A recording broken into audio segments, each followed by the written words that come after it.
denote n and omega. Okay, just an index to denote, to include all the indices relevant in this case. So phi lambda in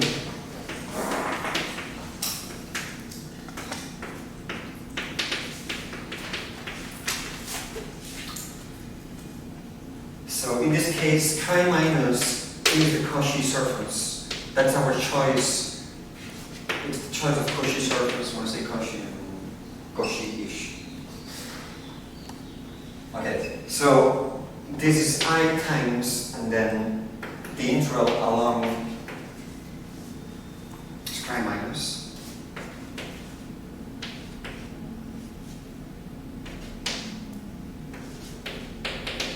You need the metric.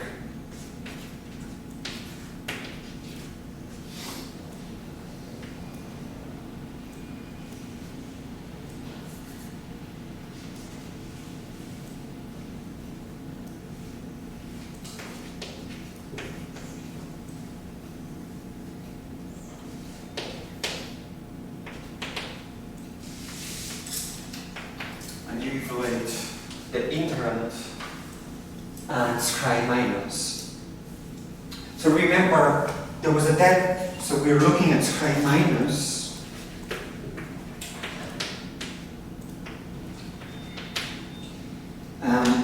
We want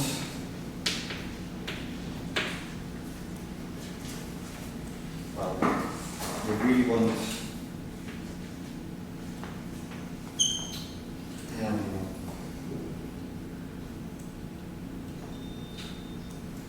surface element,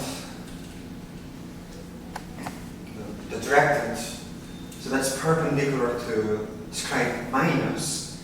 V varies along here, so the vector, or the differential, so dv will be normal to v equals to the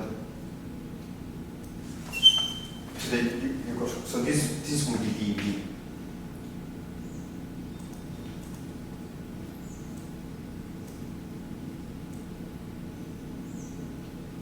So I think it's the opposite. So let me see if this works.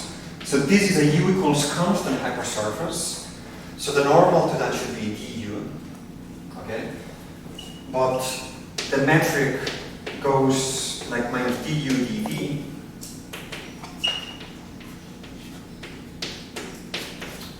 So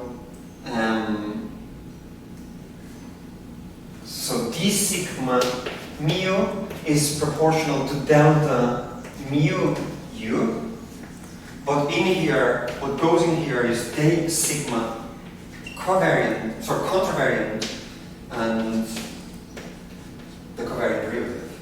So d sigma mu will be proportional, well, is g mu d sigma mu.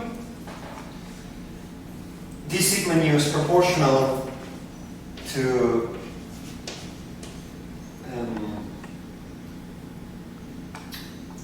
delta mu u. So this is g u mu.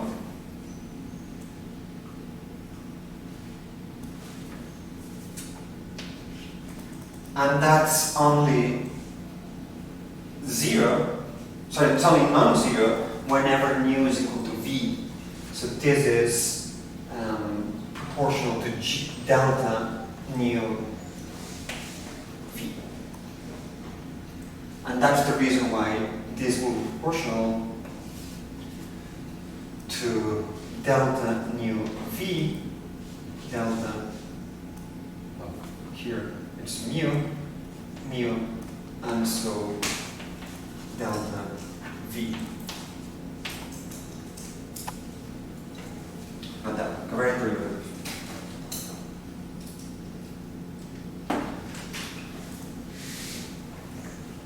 Okay.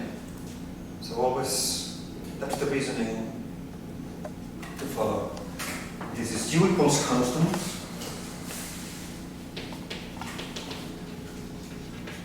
It's minus infinity, but who cares? find that it's u equals constant.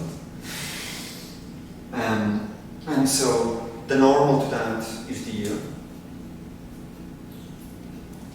And so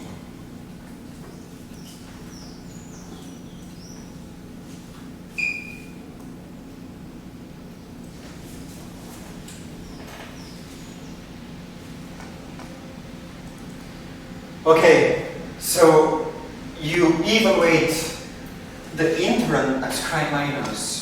Okay, so you put this equation 1, this will be equation 2. You put in the value of phi lambda, you only need the value of phi lambda as chi minus. In general, you don't have it for arbitrary, at an arbitrary space-time point. You have it explicitly at chi minus, so you put that value in here. That depends on n, and so you determine n. You ask for this to be delta lambda lambda prime,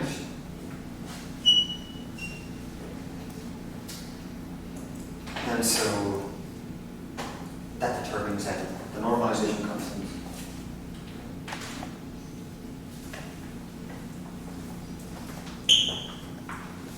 So what?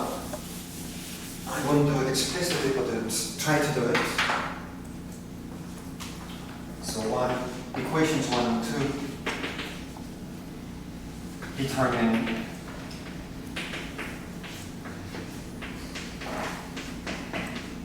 n. So do this as an exercise.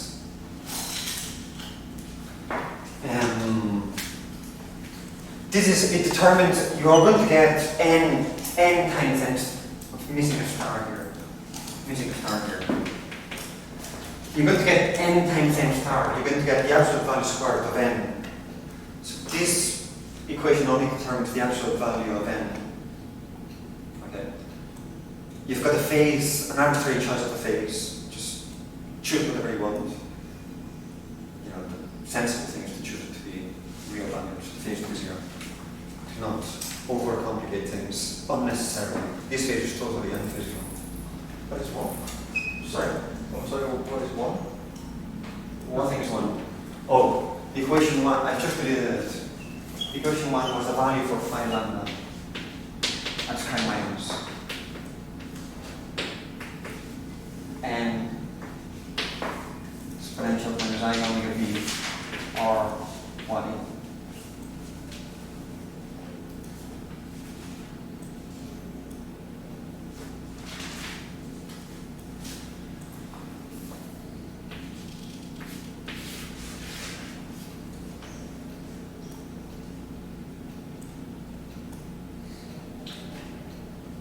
Okay, so now we've got this circle base and in flat space and ascribe minus flat space now, and so that determines your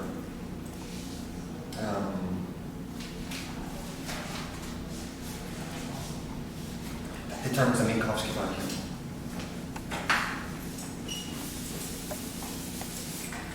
Sky minus a Cauchy surface, okay, so you can just expand this set of modes.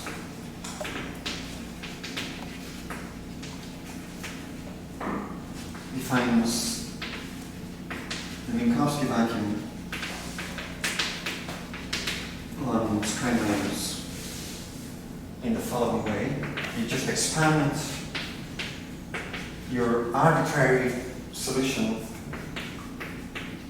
in terms of some coefficients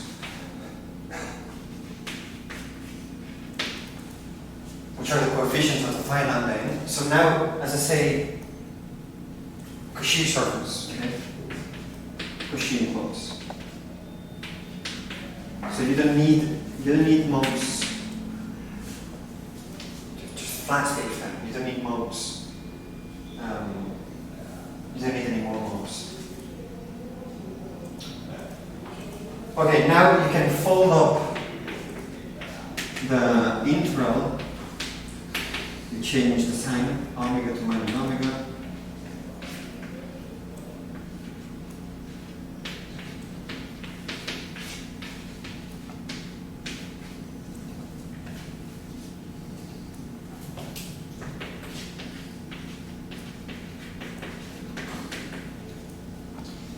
And we ask for the field, for the solution, for the physical solution to be real valued.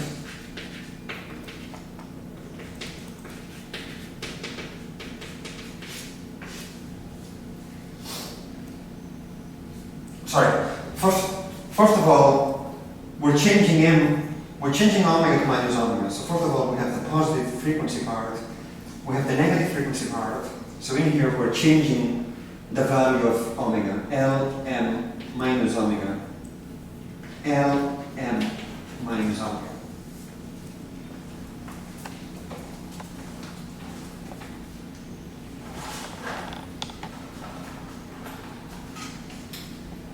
Now,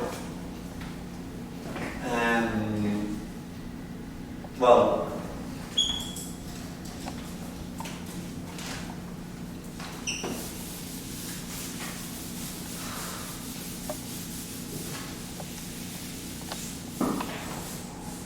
you can use the symmetries. So first of all, so remember phi in goes like exponential of minus I omega v or ylm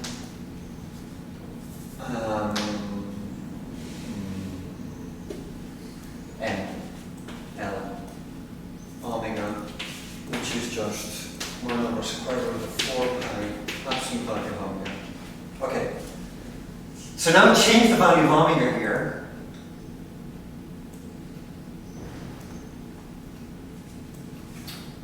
Change the value of omega. So Lm minus omega. So that will become a plus, and nothing else changes. So that's just equivalent. This is asymptotics. This is boundary condition, if you wish. This is equivalent to complex conjugating. So this is phi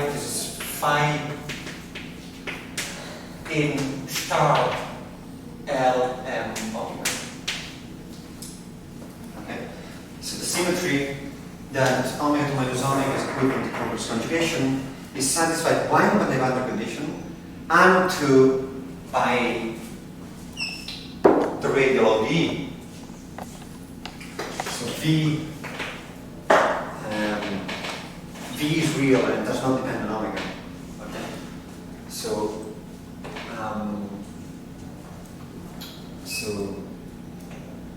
the operator in the radial ODE, which is this, is invariant under omega to minus omega and complex conjugation. Omega to minus omega doesn't change anything, complex conjugation doesn't change anything because it's real value. But the point is, both the operator and the boundary conditions satisfy the symmetry, invariance under complex conjugation and omega to minus omega.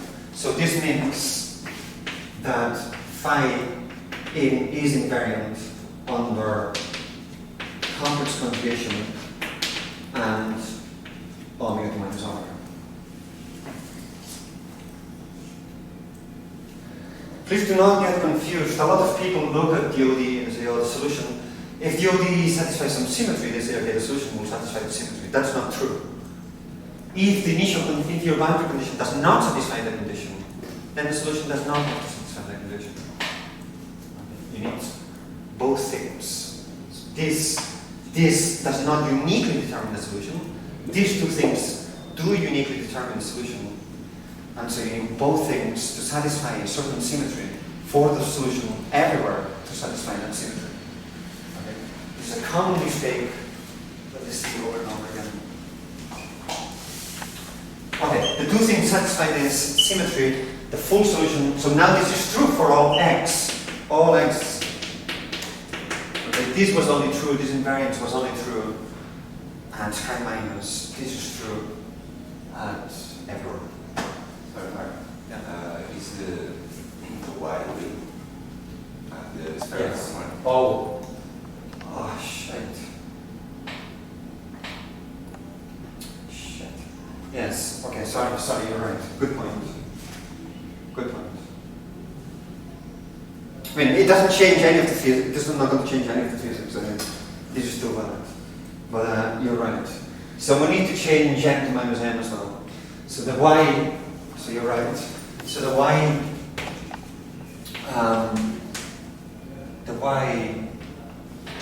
is some spherical guy. So Legendre, in fact, it's proportional to the Legendre functions.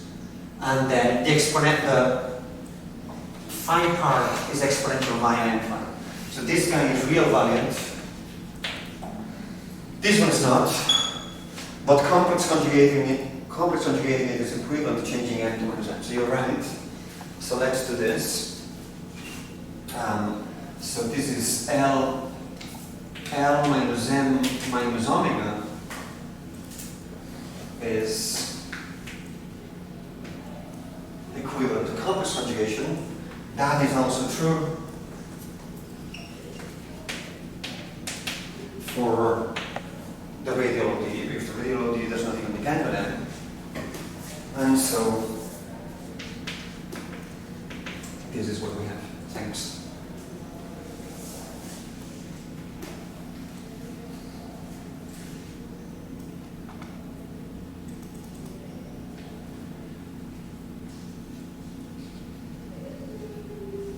Okay, so this is equation 3. I can use this here. So this is phi in star L minus m omega. And because we want phi to be real, it's a real scalar field, we want this to satisfy the same symmetry. We want this to be A in complex conjugate L minus m omega. Okay, this is from this and from the fact that we want phi to be real valid.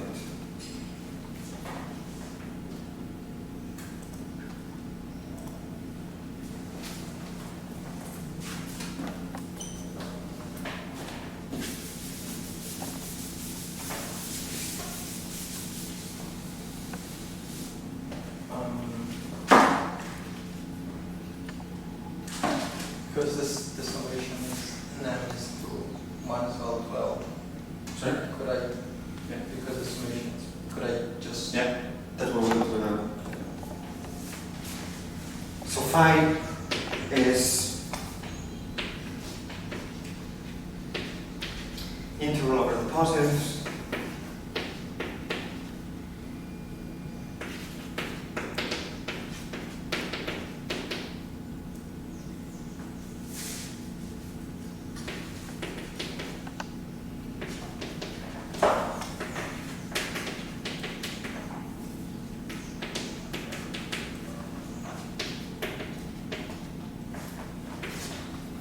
And like Cass says, so this, the sum over m is a sum from minus L to plus L.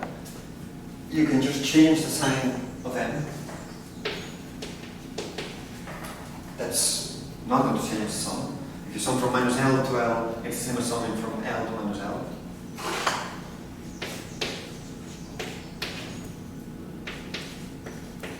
And so you can change the sign of m. So you can do it only in this, we only do this in the second term, in the summand. And so this is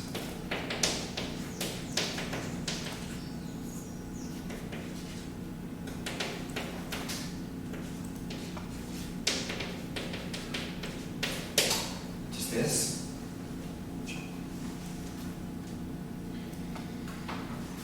And now you can quantize.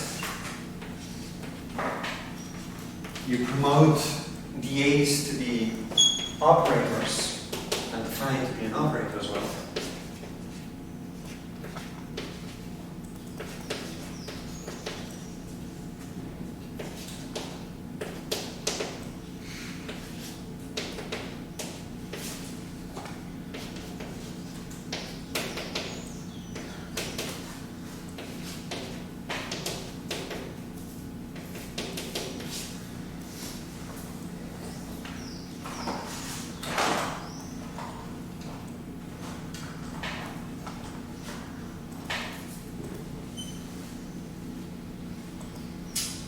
So this is, when we were looking at flat spacetime or general expressions in curved spacetime, this is equivalent of the sum of our I that we used to write when we wrote the Bogoliubov coefficients and so on. I here plays the role of capital lambda.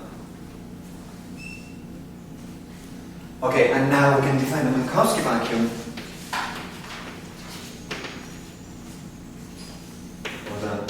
In vacuum as the quantum state which is annihilated by this coefficients, A's, that's equal to 0 for all possible values of capital lambda, so for all omega. So this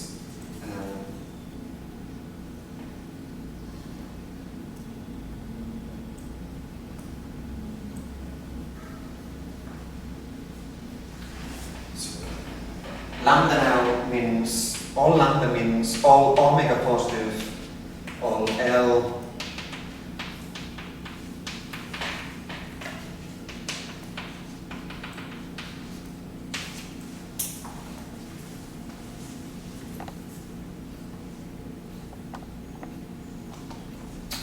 and this is so, this is the Minkowski vacuum. Unscribe this.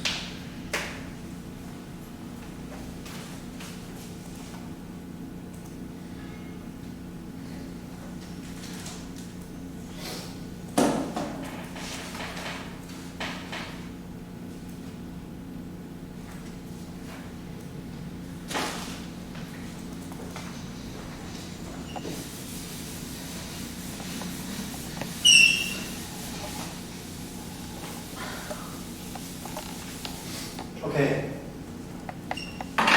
So we've defined the vacuum here. Now we'll want to define the vacuum here. Equivalently, this is flat spacetime as well. This is to the future, infinite, remote future, this is the remote past. And what we want to see is whether the two of them are the same vacuum. Whether this vacuum state contains in Minkowski particles or not. And we'll see if it contains a thermal distribution of them. So we've just defined the in vacuum state in relation to the phi in, which are purely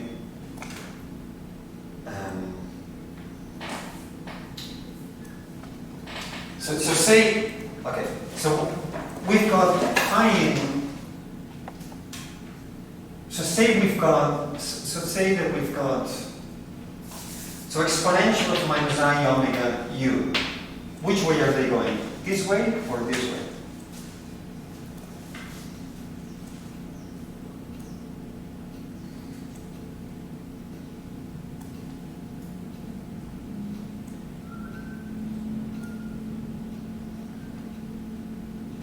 Yeah, they're slave u, so they are going like this. Like this.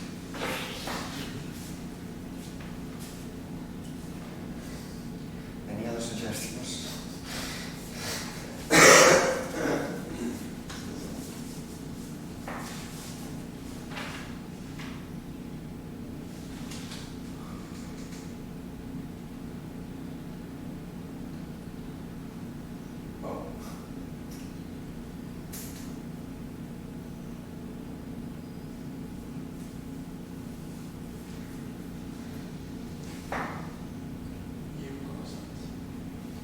No, it has to be the other one. Yes. Any other suggestions? Why do they go like this? This is to U constants like this. So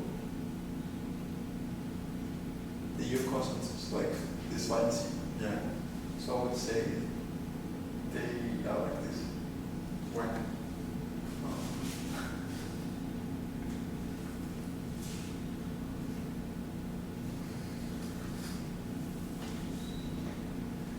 I mean, I explained this in the flat space then. Yes. You guys should know this in central. So you can look at it in different ways. T is equal to T, U is equal to T minus R star. If you want the peak of the wave, as T increases, where do you have to move in order to continue to be at the peak of the wave? Well, as T increases, you want R star to increase as well, so that U is constant. So if you're at the peak, you continue to be at the peak. If you're at the minima, you continue to be at the minimum. So as T increases, you want R star to increase as well, so that you're following the crash. Okay. So these guys are exponential of minus I omega u's. These guys are exponential of minus I omega v's. And in fact, these are the phi ims that I've just defined. They're modes. The phi ims are modes that come in this way, and some of them are reflected. These are the phi ims. Now we want to find modes which are purely going as chi plus. So this is exponential of minus I omega u.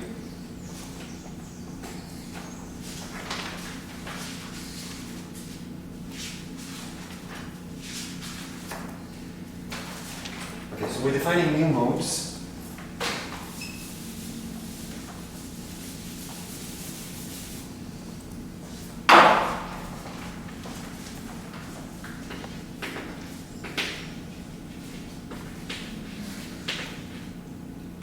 Out modes.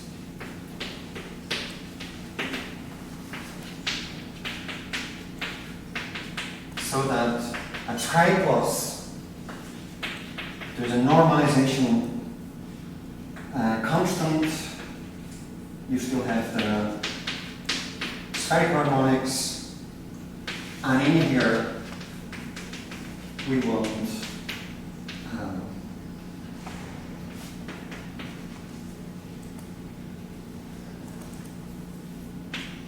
U. This would be the behavior of R out, if you wish, an exponential of minus I omega t, as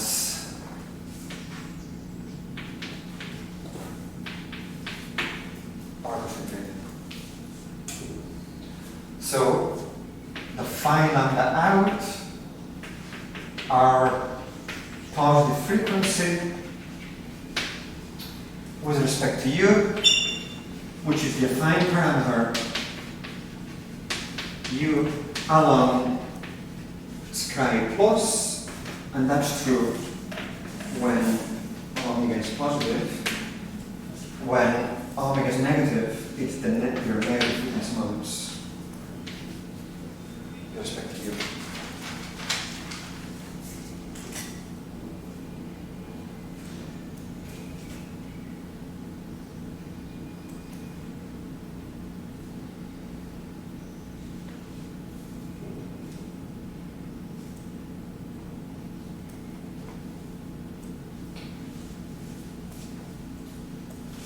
So chi minus is a Cauchy surface, Cauchy modes. It's a characteristic initial data surface. Is chi plus a Cauchy surface? No, Why not? because there is things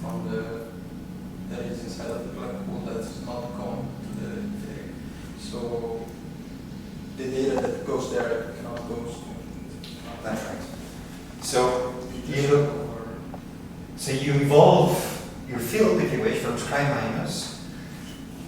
So if you have the value of the field anywhere, if you have, certainly if you pick any point and you choose any order line, any causal order line, time-like or null, and evolve it to the past to t equals minus infinity, you will end up,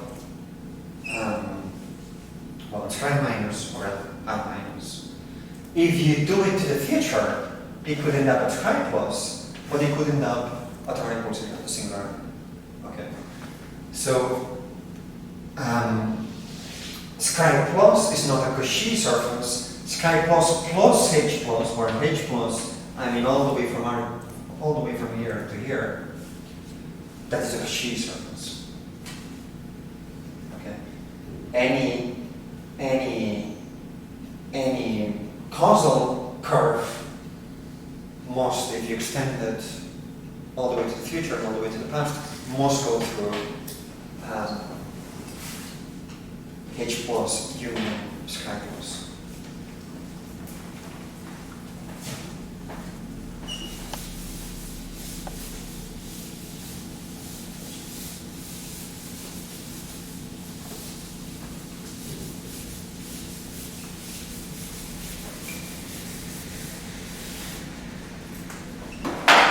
Okay, so Sky plus is not a Cauchy surface.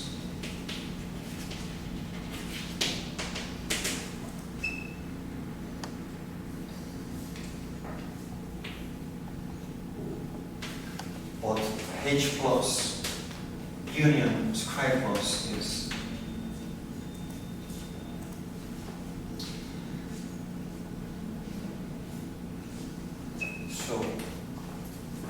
So giving,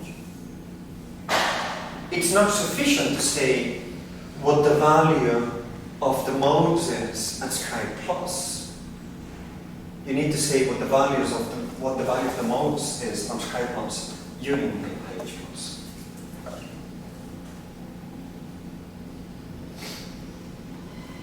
So we must specify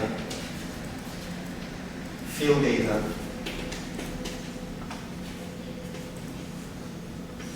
on H plus as well.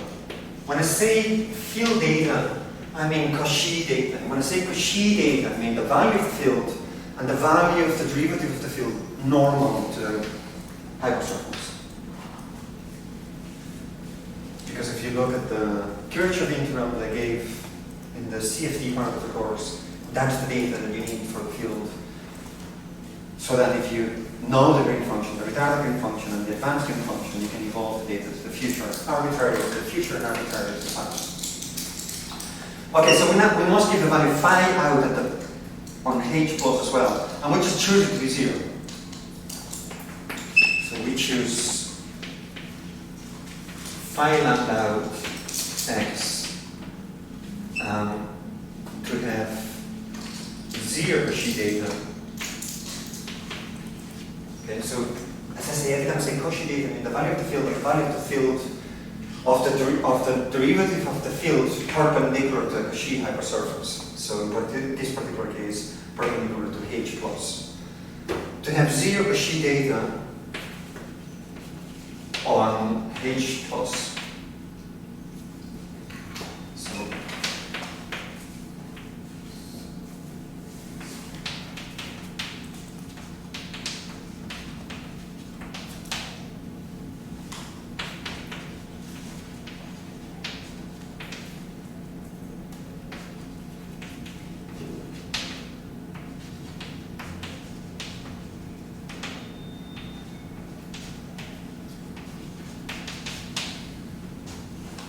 okay.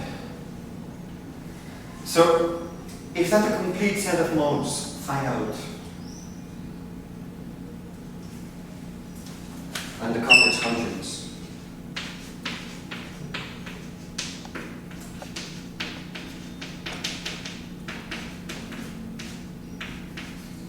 Is this a complete set of modes?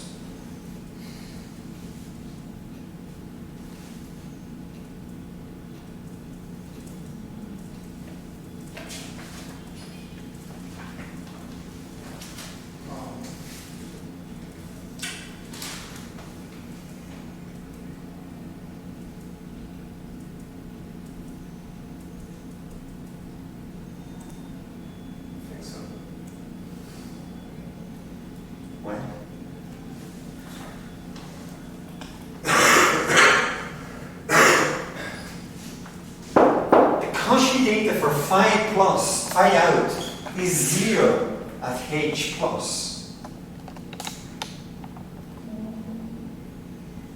Now you take linear combination of these guys. The Cauchy data, no matter what, how many lambda modes, and it doesn't matter how you combine them. H of 0, the Cauchy data is going to be 0. But the field, a general solution of the Cauchy, of the Klein-Gordon equation is not necessarily 0 at h plus. So it cannot be complete. It cannot, by combining these guys, you cannot get a solution which is non-zero at h plus. Okay, so just let me ask something. What is the interpretation of this assumption that the Cauchy data is 0 in the... Well, it's not assumption, it's my definition of phi out. I define phi out to be like this. Okay. I define phi out to be like this at chi plus and to be 0 at h plus. We choose, or we define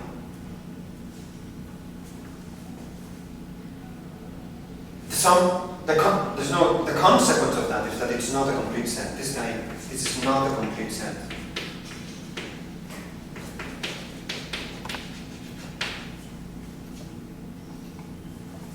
So we can choose another set of modes, call them Q lambda,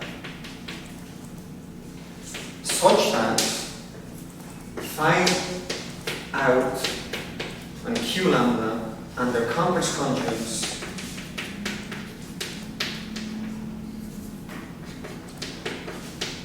is a complete set.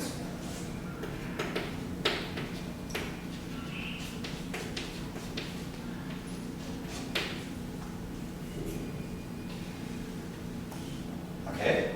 Now we're going to choose them so they have 0 Cauchy data on H on scribe plus. So they're orthogonal. The Q's and the phi outs are orthogonal. And in fact, it will turn out to be that the Q's won't matter. So we choose the Q's so that this is a complete set and so that they have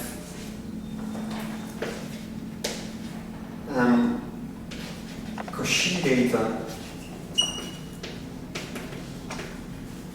concentrated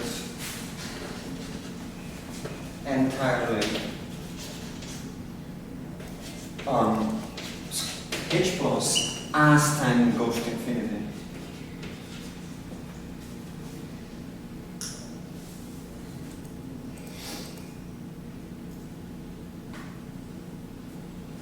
Okay. In other words, Q lambda and its derivative perpendicular to H plus are both vanish at scribe plus.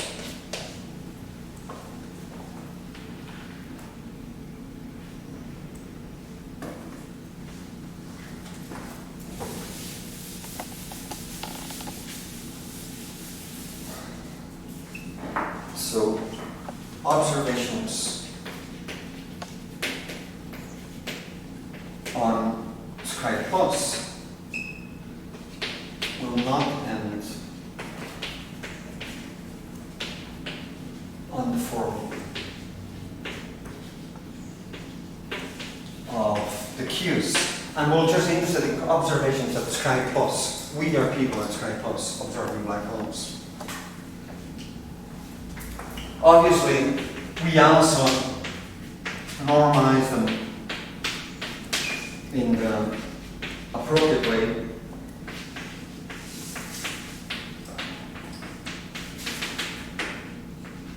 That this is here is trivial because they don't have support in the same place. The Cauchy data as time goes to infinity support.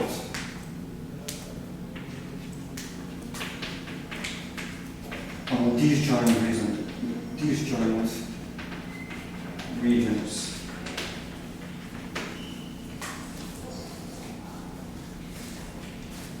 Okay, so now that they're complete sets, so we can expand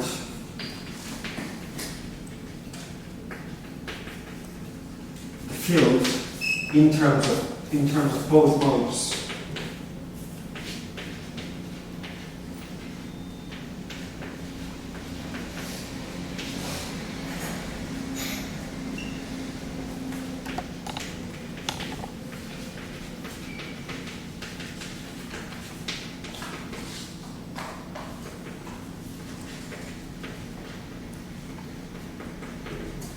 Phase and the cues.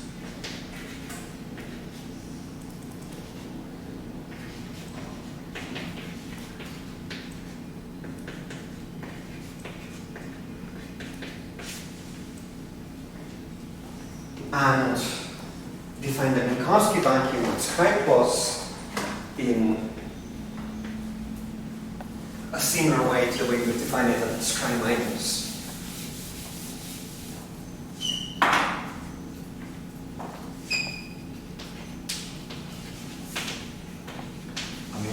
Vacuum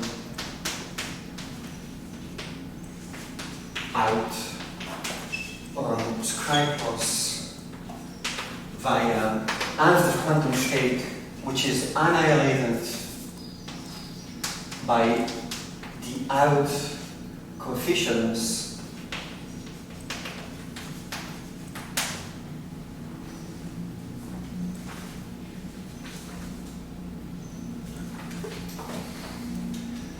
and now we just want to find the Bogoliubov coefficients between these two complete sets of modes, the phi-ins and the phi-outs and q's.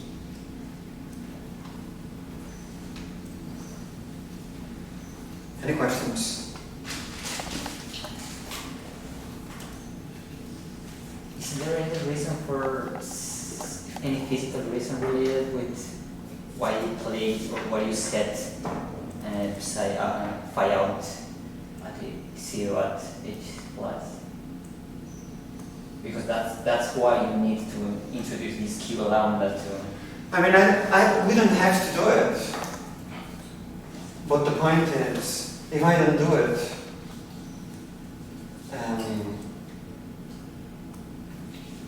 it is not going to be satisfied. The phi outs would have non-zero data, non-zero Cauchy data. So that allows me to split H plus and chi plus in a neat way. Now I can do calculation. Now we're going to do calculations. You can do calculations on the Cauchy surface, which is H plus union chi plus, and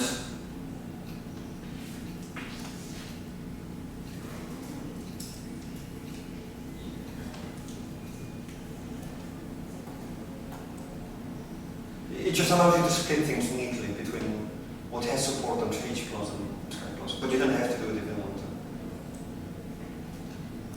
It's just a neat split. I'm sorry, why not to include the AQ lambda in the vacuum?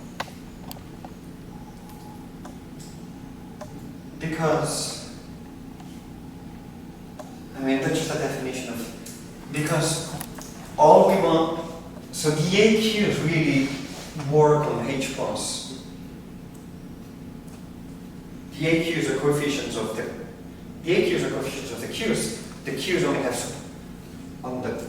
in here, in this Cauchy hypersurface, the AQs only have support. The Qs only have support at H plus. The AQs are associated with the Qs, which only have support on H plus. Now, I don't really care what happens at H plus. What I do care about is I am an observer at chi plus. I'm a little inertial observer at chi plus. Do I measure if I look at a black hole it's a result of a collapse, gravitational collapse, do I measure particles or not? And we'll see that we do. I measure distribution of particles, which is thermal, and that's the Hawking condition. And I don't really care what happens to H plus. I'm not an observer going through H plus. I don't care what happens. All I care about, regardless of what happens at H plus, what I do care about is to define something that I as an inertial observer at Chi plus, see as an empty state. And that's zero out, regardless of what an observer going through H plus sees when the field is in that state.